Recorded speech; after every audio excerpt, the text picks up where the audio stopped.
إن الحمد لله نحمده ونستعينه ونستغفره ونعوذ بالله من شرور أنفسنا ومن سيئات أعمالنا من يهده الله فلا مضل له ومن يضلله فلا هادي له وأشهد أن لا إله إلا الله وحده لا شريك له وأشهد أن محمدًا عبده ورسوله أما بعد فإن خير الحديث كتاب الله وخير الهدي هدي محمد صلى الله عليه وسلم وشر الأمور محدثاتها وكل محدثة بدعة وكل بدعة ضلالة وكل ضلالة في النار.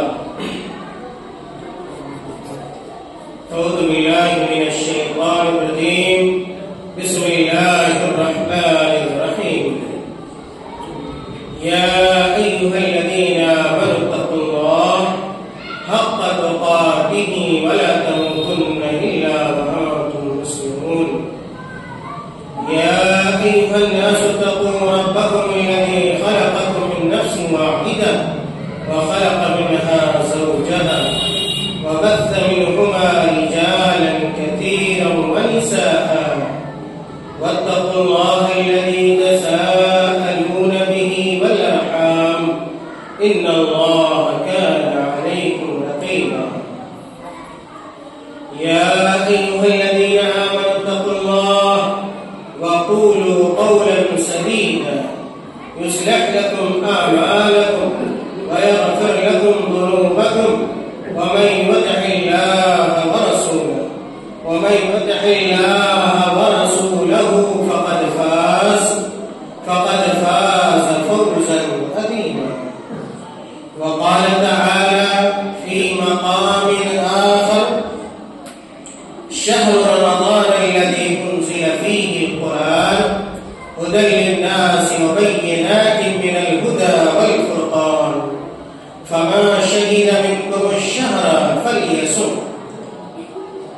وعن ابن عمر رضي الله عنهما أن النبي صلى الله عليه وسلم قال: بني الإسلام على 5: شهادة أن لا إله إلا الله وأن محمدا عبد الله ورسوله وإقام الصلاة وإيتاء الزكاة وصوم رمضان وحج البيت متفق علیہ.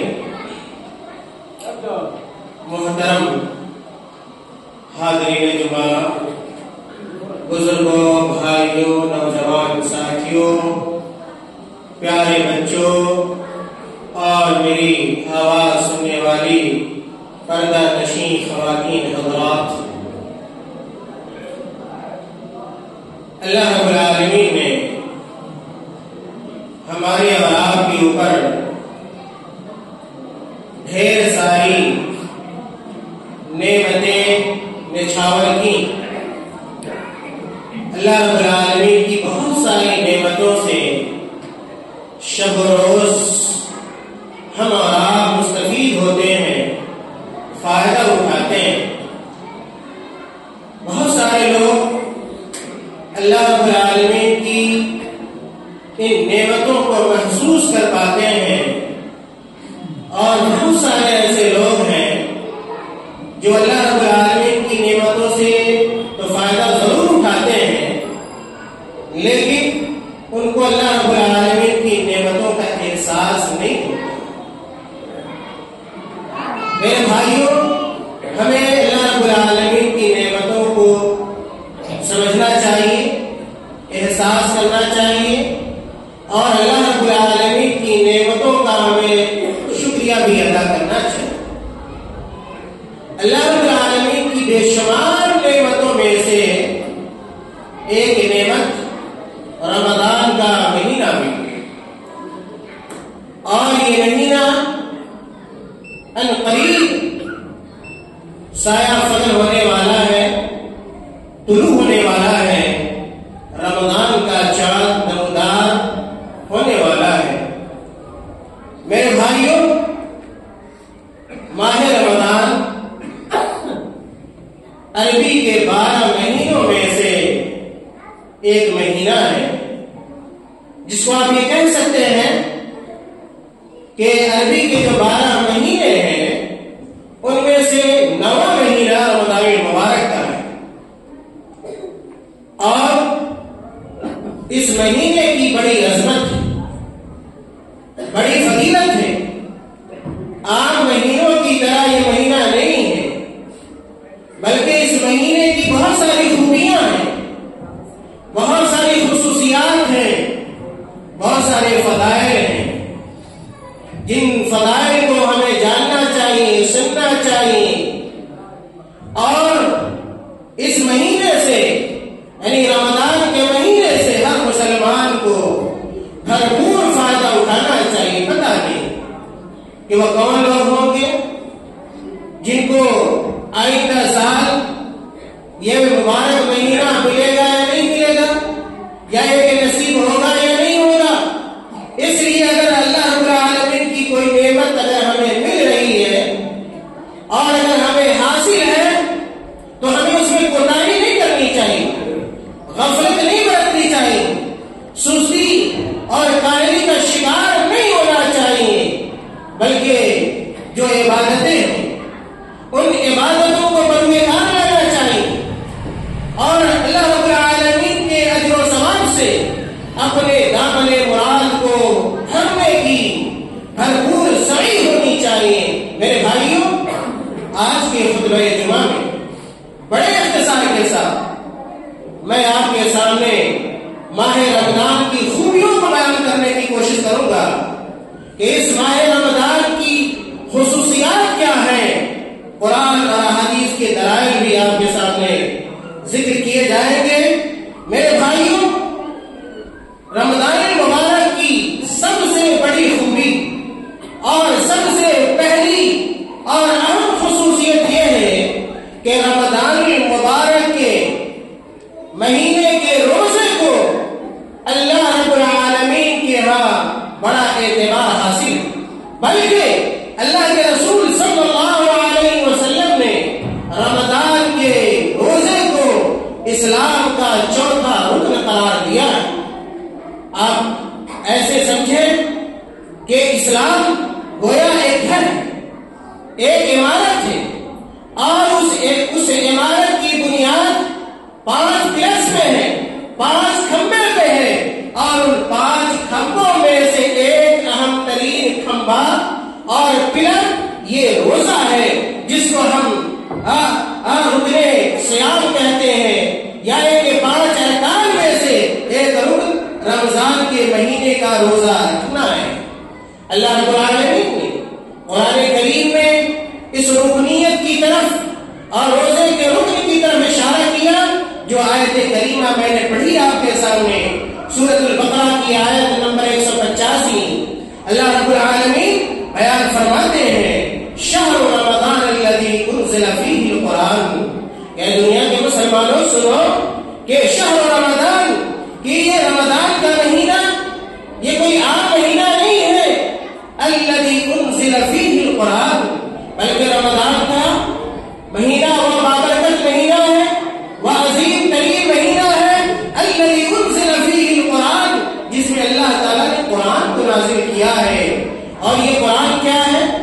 ھدی للناس، یہ لوگوں کے لیے سراپا ہدایت کی کتاب ہے۔ یہ اس قرآن کو اگر کوئی پڑھے اور اس کو سمجھنا چاہے اور وہ گمگشتہ راہ ہو، اگر اس کو سیدھا راستہ نہیں مل رہا ہو تو قرآن پڑھے گا تو اس کو سیدھا راستہ مل جائے گا، اللہ تک پہنچنے کا راستہ مل جائے گا، جنت تک جانے کا راستہ مل جائے گا، نبیوں کا راستہ مل جائے گا، صحابہ کرام کا راستہ مل جائے گا، تابعین کرام کا راستہ مل جائے گا، کامیابی کا راستہ مل جائے گا، کامیابی کا راستہ مل جائے گا، سرخروئی کا راستہ مل جائے گا۔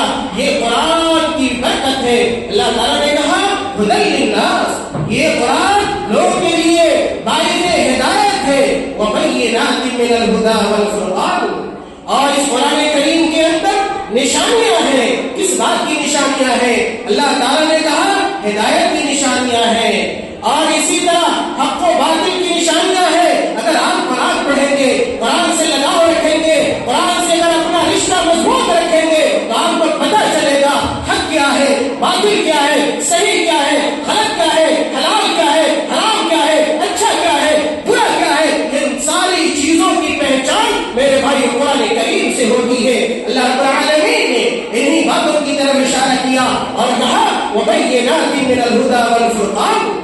اور اخیر میں اللہ تعالیٰ نے کہا جو موعد شاہد ہے، اللہ تعالیٰ نے کہا فَمَنْ شَهِدَ مِنْكُمُ الشَّهْرَ فَلْيَصُمْهُ، کہ تم میں سے جو رمضان المبارک کے مہینے کو پائے فَلْيَصُمْهُ، اس کو روزہ رکھنا چاہیے. پتا چلا کہ رمضان المبارک میں کیے جانے والے کاموں میں سے سب سے اہم ترین کام میرے بھائیوں روزہ رکھنا ہے.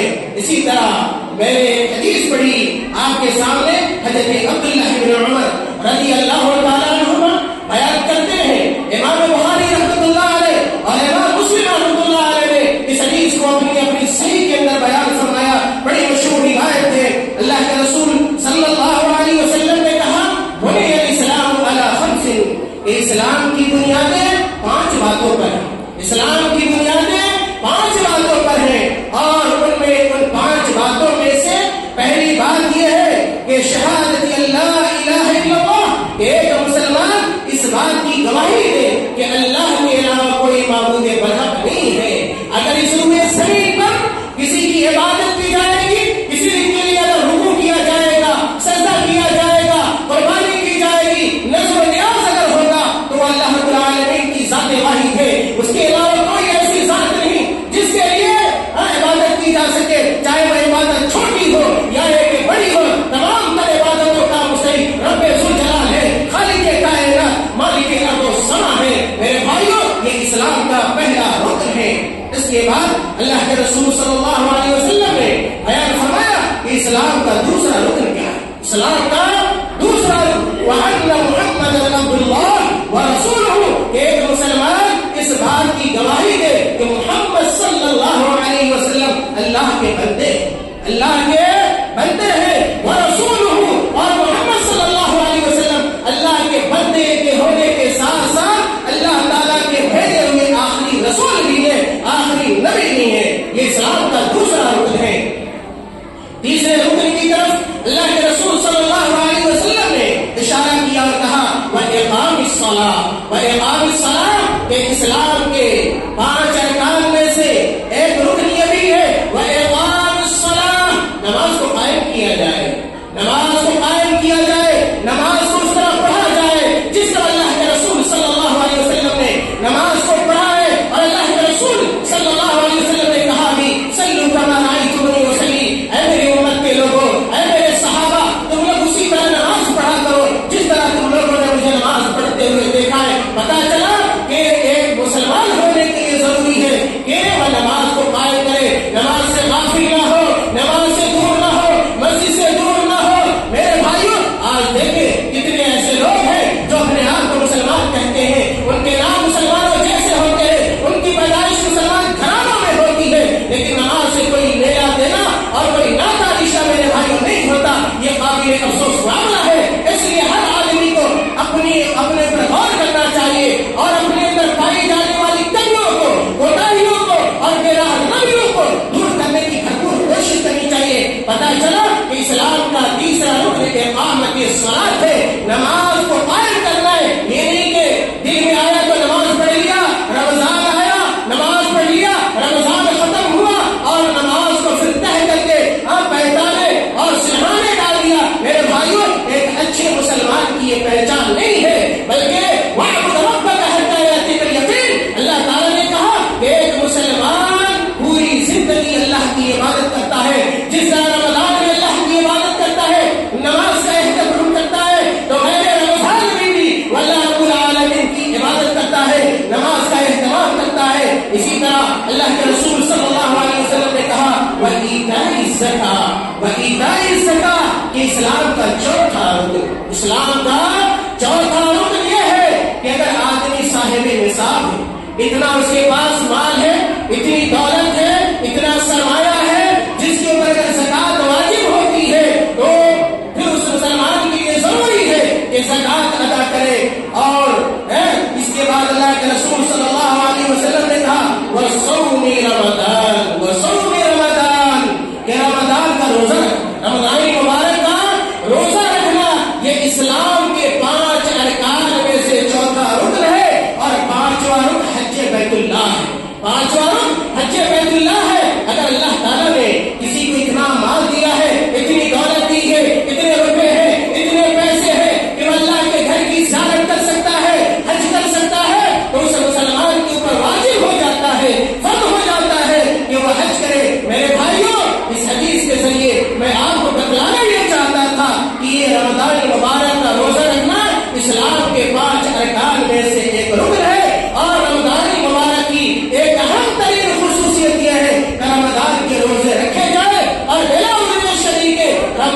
روزہ بالکل ترک نہ کیا جائے، بہانے نہ بنائے جائے، یا ایسے آزار نہ تلاشے جائے جن آزار کی اسلام میں کوئی حیثیت اور کوئی حقیقت میرے بھائیوں نہیں ہے۔ ماہ رمضان کی دوسری خصوصیت یہ ہے کہ اللہ تعالیٰ نے رمضان مبارک کے مہینے ہی میں اپنے آخری کلام اللہ کو، قرآن کریم کو نازل فرمایا، اور اللہ تعالیٰ نے کہا آیت کریمہ کے اندر، اور وہ آیت پڑھی گئی آپ کے سامنے، اللہ تعالیٰ نے کہا شہر رمضان الذی انزل فیہ القرآن، یہ رمضان مبارک ہی کا مہینہ ہے جس میں اللہ تعالیٰ نے قرآن کو نازل کیا ہے۔ پتہ چلا میرے بھائیوں کہ رمضان مبارک کی دوسری اہم ترین خوبی یہ ہے، جو خوبی آپ کو کسی اور مہینے میں نہیں ملے گی، کہ اس رمضان مبارک کا گہرا تعلق یہ قرآن کریم سے ہے، اور اسی رمضان مبارک میں شب قدر کی راتوں میں سے کسی رات میں اللہ تعالیٰ نے اس قرآن کو نازل فرمایا، اور پھر سمائے دنیا سے اللہ کے رسول صلی اللہ علیہ وسلم کی زندگی میں 23 سالہ زندگی میں حسب ضرورت یہ قرآن بیت العزت سے نازل ہوتا رہا۔ میرے بھائیوں رمضان مبارک، ماہ رمضان مبارک کی تیسری خصوصیت یا تیسری خوبی یہ ہے کہ اس ماہ مبارک میں ایک ایسی رات ہے جو 1000 مہینوں سے بہتر ہے۔ ایک ایسی رات ہے رمضان مبارک میں، دوسرے مہینے میں یہ رات آپ کو نہیں ملے گی۔ یہ رمضان مبارک ہی کا مہینہ ہے جس میں اس رات کو آپ پا سکتے ہیں میرے بھائیوں، اور وہ رات کون سی ہے؟ وہ رات لیلۃ القدر ہے، جس کو ہم رات شب قدر سے تعبیر کرتے ہیں، اور اس رات کی اہمیت کو سمجھیں اور جاننے کی کوشش کریں کہ اس کی اہمیت اجاگر اس بات سے بھی ہوتی ہے کہ قرآن کریم کی مکمل ایک سورت، قرآن کریم کی مکمل ایک سورت، اور یہ لیلۃ القدر کے تعلق سے اللہ تعالیٰ نے نازل فرمائی۔ اللہ تعالیٰ نے کہا لیلۃ القدر کے حوالے سے انا انزلناہ فی لیلۃ القدر، انا انزلناہ فی لیلۃ القدر، کہ ہم نے اس قرآن کو لیلۃ القدر میں نازل فرمایا ہے، یعنی شب قدر میں نازل فرمایا ہے۔ اور اللہ تعالیٰ نے آگے شب قدر کی اہمیت کو بیان کیا، احساس دلایا اور کہا اے میرے بندو تمہیں کیا معلوم ہے، تمہیں کیا پتا ہے یہ لیلۃ القدر کیسی رات ہے،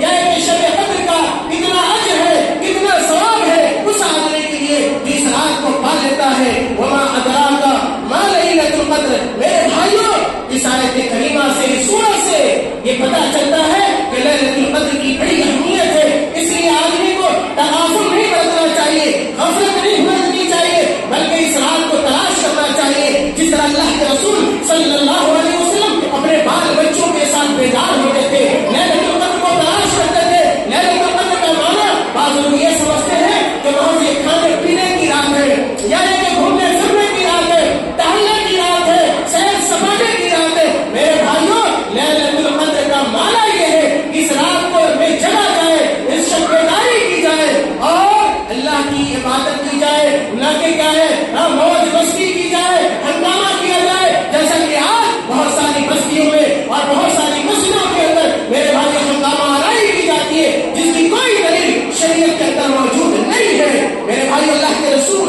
صلی اللہ علیہ وسلم نے ایک حدیث کے اندر بیان فرمایا، حضرت ابو ہریرہ رضی اللہ تعالیٰ عنہ اس حدیث کے راوی ہیں، بیان فرماتے ہیں اور رسول اللہ صلی اللہ علیہ وسلم کہ اللہ کے رسول صلی اللہ علیہ وسلم نے بیان فرمایا، اللہ کے نبی صلی اللہ علیہ وسلم نے صحابہ کے سامنے تقریر کی، اللہ کے رسول صلی اللہ علیہ وسلم نے صحابہ کے سامنے تقریر کی اور کہا اللہ کے رسول صلی اللہ علیہ وسلم نے اتاکم رمضان الشہر المبارک، اللہ کے رسول صلی اللہ علیہ وسلم کی یہ کلمات تھے، اللہ کے رسول صلی اللہ علیہ وسلم کی یہ باتیں ہیں، آپ غور سے سنیں اللہ کے رسول رمضان کے متعلق کیا فرماتے ہیں، اپنے صحابہ کو کیا خطاب کرتے ہیں۔ اللہ کے نبی کہتے ہیں اتاکم رمضان، کہ میرے صحابہ سنو یہ رمضان کا مبارک مہینہ آ گیا ہے، اتاکم رمضان یہ رمضان طلوع ہوا ہے، سایہ فگن ہو گیا ہے، شہر المبارک یہ عام مہینہ نہیں ہے جیسا کہ دیکھا جاتا ہے، لوگوں کے رویوں سے دیکھا جاتا ہے کہ رمضان کے مہینے کو بھی ویسے ہی گزار دیتے ہیں، بلا عبادت کے، بلا ریاضت کے، بلا قرآن کی تلاوت کے، بلا صوم و صلات کے، اور ہنگامے ہیں، لڑائیاں ہیں، جھگڑے ہیں، گالی ہے، گلوچ ہے، اور جیسا دوسرے مہینوں میں کیا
ابواب السماء تفتح فیہ ابواب السماء. اور رمضان مبارک میں اللہ تعالیٰ اپنے روزہ دار بندوں کے لیے، اپنے صالح بندوں کے لیے جنت کے دروازے کو کھول دیتا ہے، جنت کے دروازے کو کھول دیتا ہے. وَتُغْلَقُ فِيهِ أَبْوَابُ الْجَحِيمِ.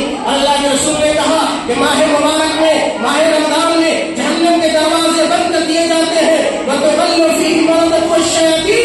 اور جو شرکس شیطان ہوتے ہیں اللہ تعالیٰ انہیں جکڑ دیتا ہے. اور پھر اللہ کے رسول صلی اللہ علیہ وسلم نے لِلَّهِ فِيهِ لَيْلَةٌ خَيْرٌ مِّنْ أَلْفِ شَهْرٍ کہ اللہ رب العالمین نے اس ماہ مبارک میں ایک ایسی رات رکھی ہے جو 1000 مہینوں سے بہتر ہے.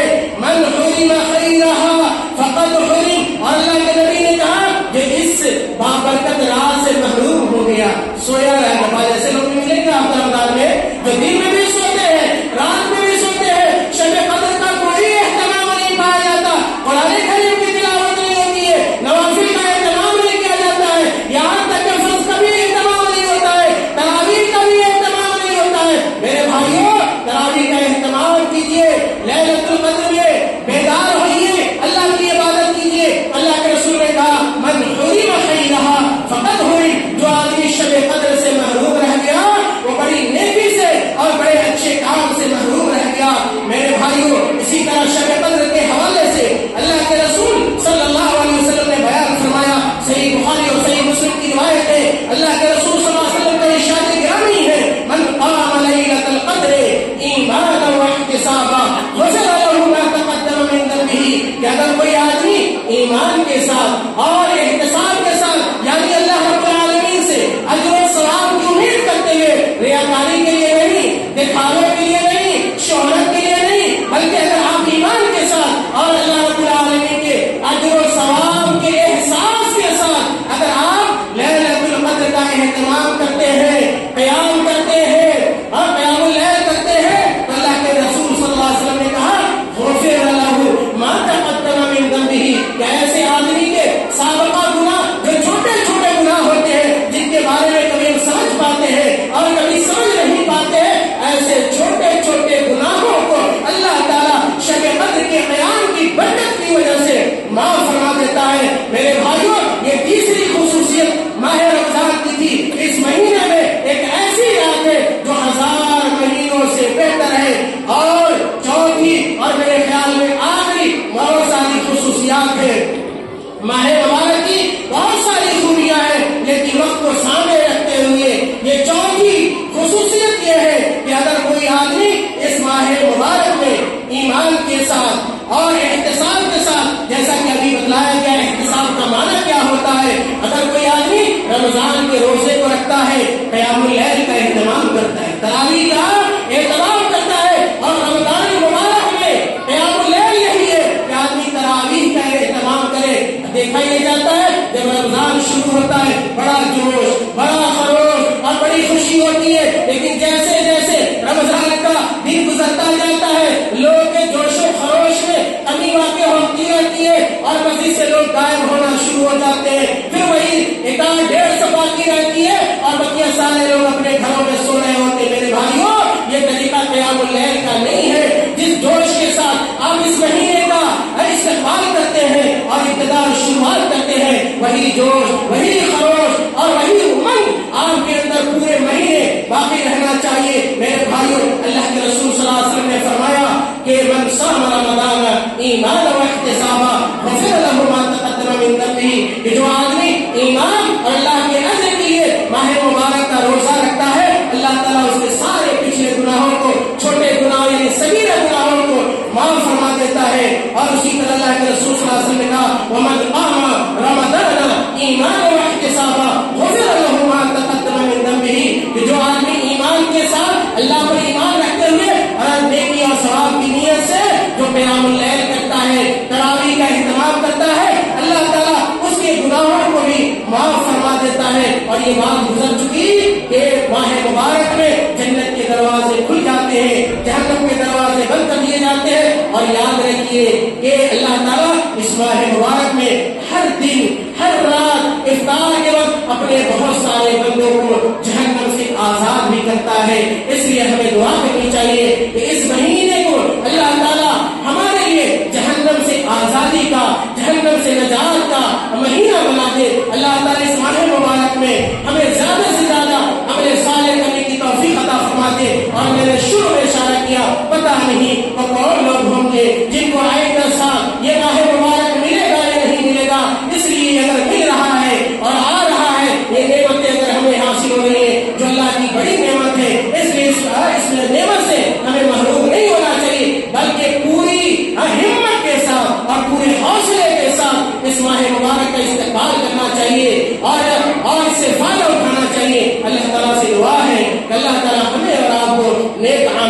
توفیق عطا فرماتے ہیں۔ اللہ تعالیٰ ہمیں اور آپ کو اس ماہ مبارک کی خوبیوں سے مستفید ہونے کی توفیق عطا فرماتے ہیں۔ اللہ تعالیٰ جب تک اس دنیا میں ہمیں زندہ رکھے، اسلام پر قائم و دائم رکھے، اور جب ہمارا خاتمہ ہو ایمان پر ہو۔ وآخر دعوانا ان الحمد للہ رب العالمین۔